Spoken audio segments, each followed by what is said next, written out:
Vamos lá, vamos ler o primeiro então. Olha só, o primeiro, ele já tem aqui um circuito famoso, na verdade, né? Um circuito bem clássico. Você tem aqui dois elementos que eu ainda não sei o que eles são. Aqui eu tenho uma fonte que eu já sei o que é. Uma fonte é uma fonte de tensão, né? É um aparelho que gera desequilíbrio entre energias, não é? Forçando o deslocamento de cargas. E aqui eu tenho uma lâmpada, a lâmpada essa inclusive que nem mais é muito permitida, né? Em vários mercados do mundo. É o que a gente chama de lâmpadas incandescentes. Aliás, olha só, vamos organizar isso aqui, ó. Quando você fala em lâmpadas, você está falando em circuitos resistivos. E aí você tem que saber que as lâmpadas se organizam basicamente em dois tipos, né? Hoje em dia tem muito mais, tem LED, tem um monte.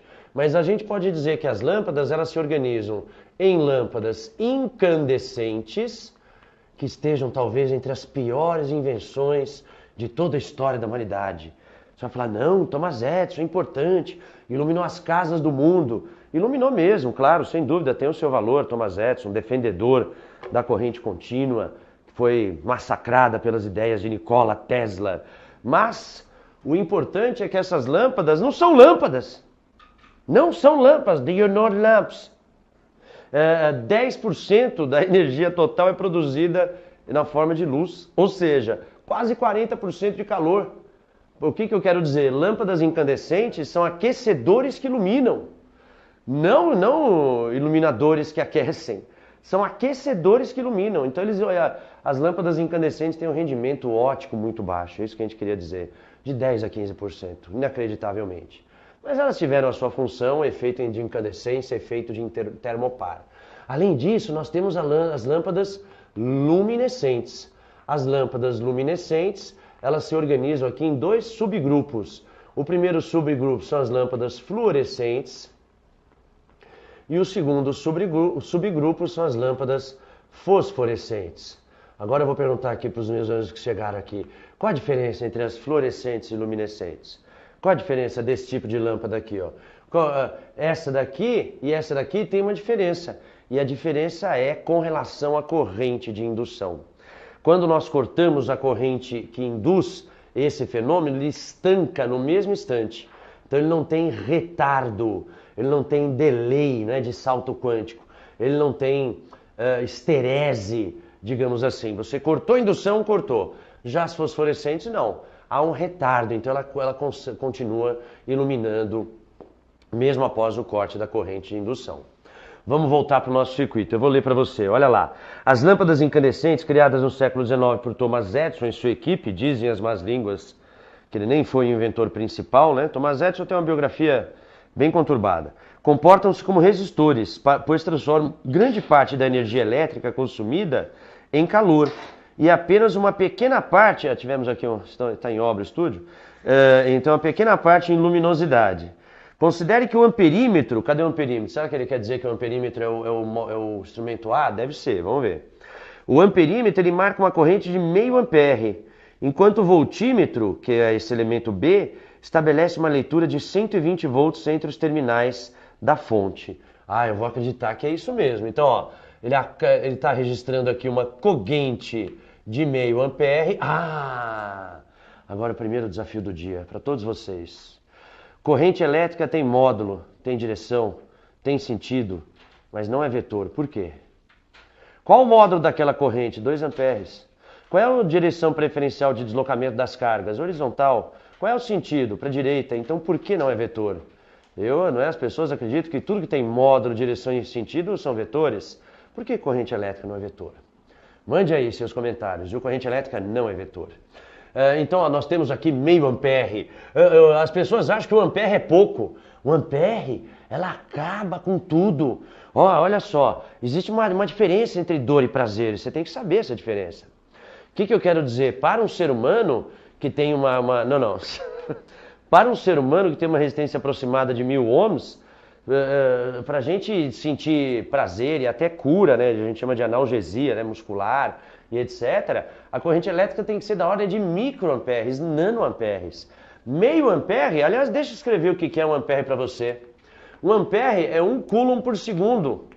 Sabe o que é um Coulomb? São 6.250 quatrilhões de elétrons por segundo. Então imagina você levar um choque de 1 ampere, 6.250 quatrilhões de elétrons entrando no seu corpo em um segundo, mortal. Então uma corrente de 1 ampere é uma corrente grandíssima. Pra você ter ideia, as maiores descargas atmosféricas mal batem os 100 amperes. Então ampere é uma unidade brutalmente grande. Meio ampere é uma corrente enorme. Tanto que, né, vai gerar efeito Joule e essa lâmpada vai funcionar. O que mais? Vamos fazer bastante. Ó, o B, ele falou que ele mediu aqui 120 volts. Então 120 volts é a tensão na fonte. Lembrem que entre os mesmos pontos, você sempre tem as mesmas DDPs. E outra dica, viu? Alguns chamam de teorema do ponto. Ou teorema do varal. Enquanto você anda em cima de um circuito elétrico e você não encontra nenhum elemento que consome energia nem fornece energia, esse ponto tem o mesmo potencial e pode receber o mesmo nome. Quer ver? Ó? Esse ponto é 1, ó. Nada, nada, nada, nada, nada. Aqui é 1 também. E aqui também, ó. Nada, nada, nada, nada. Aqui também é 1. Ih, mas olha só. Ó o 2, ó. Nada, nada, nada é 2. Aqui, ó. Nada, nada, nada, nada, nada, nada, nada. Aqui também é 2. Lembra que os amperímetros têm resistência ideal tendendo a 0. Não é 0, mas tem resistência tendendo a 0. Ou seja, essa DDP de 120 volts também já é a DDP sobre a lâmpada. Vamos fechar a questão então. Olha lá. Ele pergunta assim, admitindo que a lâmpada do circuito tem uma eficiência luminosa de 10%, e que da sua energia total consumida, e que permaneça ligada por 4 horas, é correto afirmar que a quantidade de calor em quilocalorias dissipada pela lâmpada para o ambiente é de aproximadamente, então ele pergunta em 4 horas, ele fala que a eficiência luminosa é 10%. O que a gente tem que pensar sobre isso? Se a eficiência luminosa é 10%, ele produz 10% de luz, que não é o que ele perguntou aquecimento do ambiente. Está perguntando calor, então a gente supõe que se ele produz 10% de luz, ele vai produzir 90% de calor. Essas lâmpadas não são lâmpadas, são aquecedores que iluminam um pouquinho. Tá bom, vamos lá. Então primeiro vamos encontrar a potência dessa lâmpada. Olha só, eu vou usar todas as oportunidades aqui para poder deduzir coisas para vocês. Quer ver? Olha só essa, ó. Ó a magiquinha. Some magic in the air. A potência sempre foi, sempre será fluxo de energia ao longo do tempo. Fluxo de energia é variação de energia. Variação de energia é trabalho. No caso elétrico, o trabalho depende de 2 grandezas. A gente deduziu semana passada, usando até o conceito de potencial. O trabalho elétrico é o produto entre as cargas que estão se movendo vezes a tensão elétrica, que é a diferença de energia. Lembrando sempre que a tensão elétrica é partiu, chegou. É o início menos o fim, porque o campo elétrico é conservativo, então o trabalho é menos a variação de energia. Então é início menos o fim, partiu, chegou. Aí olha só que bonitinho, olha que bonitinho, que bonitinho. Ó, o que nós temos aqui, ó? Nós temos aqui o fluxo de carga pelo tempo, que é justamente a corrente elétrica, ou seja, aquela famosíssima equação que diz que a potência é igual a π. Cuidado, inclusive, com gráficos de tensão e corrente, hein? Olha a dica, olha a dica. Ó, a gente está acostumado a falar, sempre que o produto entre 2 grandezas de um gráfico é uma grandeza conhecida, a área representa essa grandeza. Já aprendeu isso? Velocidade pelo tempo, velocidade vezes o tempo é espaço, então espaço é integral, espaço é a área, cuidado. No caso, por exemplo, de um resistor ôhmico, a área é simplesmente metade da potência. Cuidado, né? Porque não é uma função constante. A potência só é a área do gráfico de tensão pela corrente se a tensão for constante. Porque aí vira um retângulo e aí é U vezes I mesmo. Então, nesse caso aqui, cuidado. Ó, esta área é U vezes I, base vezes altura, sobre 2, que representa a metade da potência. Algumas questões já foram criadas nesse sentido para explicar isso. Meu caro. Como você sabe quando é integral e quando não? Você tem que conhecer profundamente o fenômeno. No fundo é isso, Pedro. Não tem muito milagre, não. Aqui, por exemplo, ó, o que nós podemos afirmar é que a potência é a potência instantânea, né? Porque no fundo isso aqui é dE dt. Então isso aqui, no fundo, é uma potência instantânea.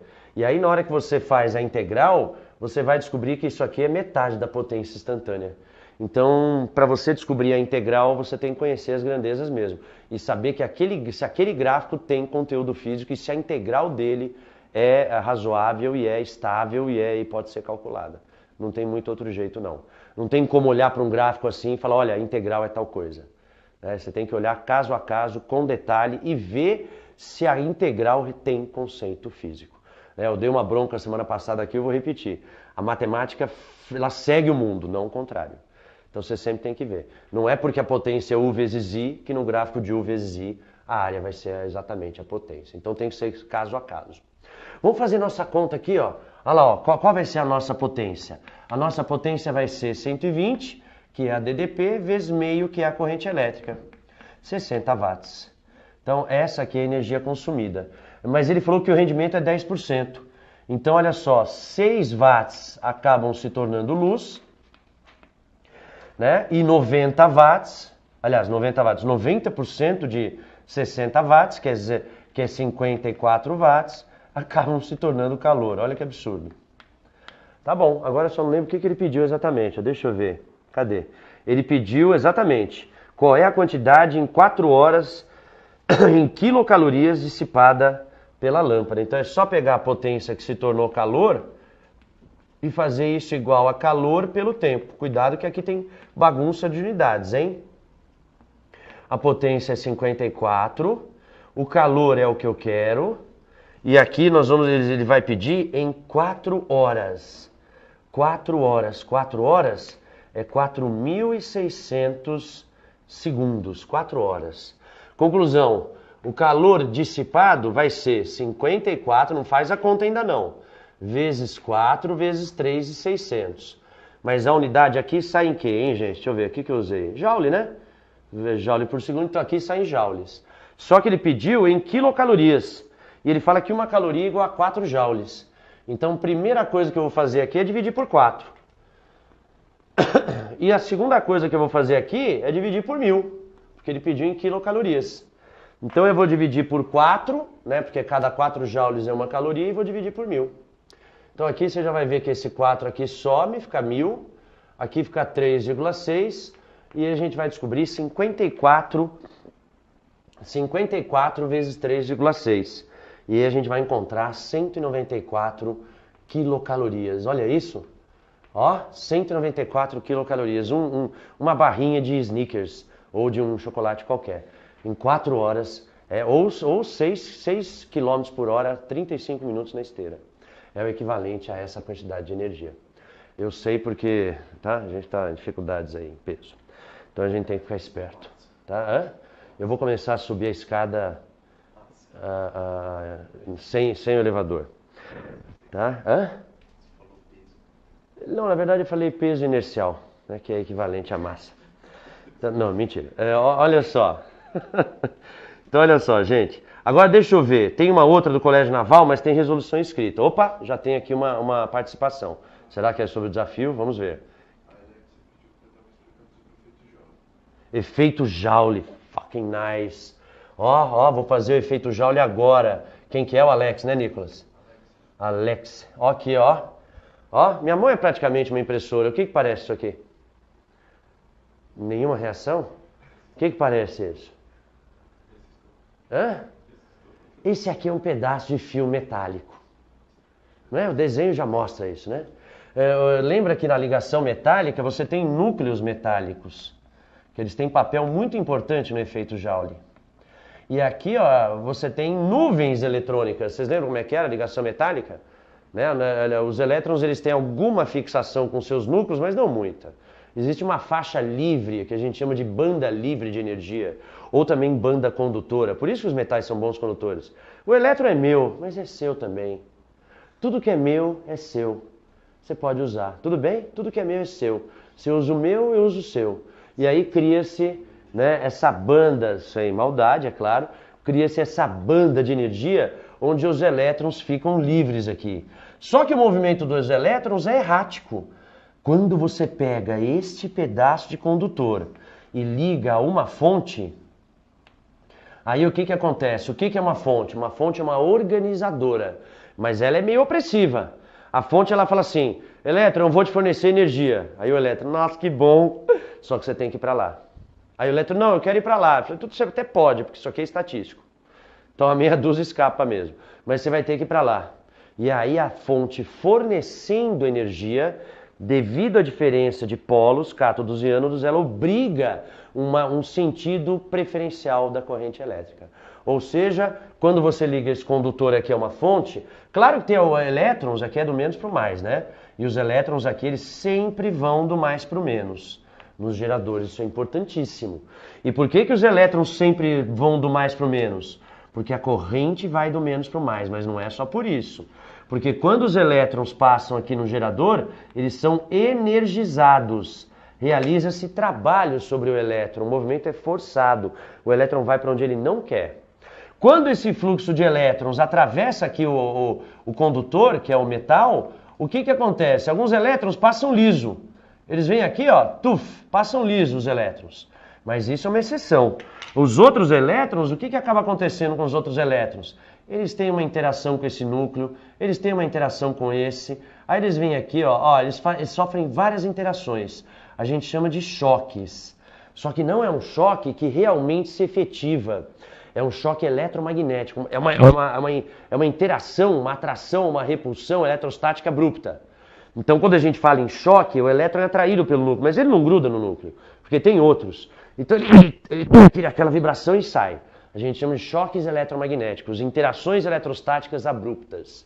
Ah, então é daí que vem o efeito Joule. O que eu quero dizer? Esses elétrons passando pelos condutores e tendo interações abruptas com os núcleos, eles fazem com que os núcleos, tem gente que acha que o efeito Joule, o elemento principal de emissão de radiação são os elétrons, não são.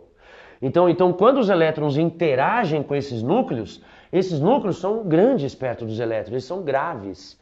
Então eles acabam sofrendo vibrações. E aí é algo que a gente já conhece, eu já falei aqui algumas vezes e vou falar de novo, quando a gente estava em ótica eu falava bastante. Sempre que cargas elétricas vibram, elas acabam emitindo radiação. Como é que funciona? Você tem uma carga elétrica aqui que cria um campo elétrico aqui. Aí ela vibra. Quando ela vem para cá, esse campo elétrico diminui. Quando ela vem para cá, esse campo elétrico aumenta. Ou seja, quando ela vibra aqui, esse campo elétrico varia. E aí Faraday, Michael Faraday, também o alemão Neumann, não é Newman, viu? Que ele é alemão, Neumann, ele acaba vibrando aqui, ó, essa carga vibra e esse campo elétrico varia, induzindo uma variação magnética perpendicular, induzindo uma variação elétrica perpendicular, magnética, elétrica, magnética, elétrica, magnética, que é o que a gente chama de radiação ou onda eletromagnética. São essas ondas eletromagnéticas, repare que eu estou fazendo agora a setinha tremida, que a gente chama de calor. Para quem não lembra, os calores são ondas eletromagnéticas infravermelho. Então vamos definir o que é efeito Joule então? O que é efeito Joule? Efeito Joule é a emissão de radiação eletromagnética na faixa do infravermelho por parte de núcleos atômicos que fazem parte de metais e eles emitem essa radiação porque eles vibram. Por que eles vibram? Devido à passagem de uma corrente elétrica. Então essa foi a invenção do Edison. Quer fazer com que um pedaço de metal emita luz? Faz com que uma corrente elétrica passe por esse metal. Efeito Joule, também chamado efeito resistivo elétrico.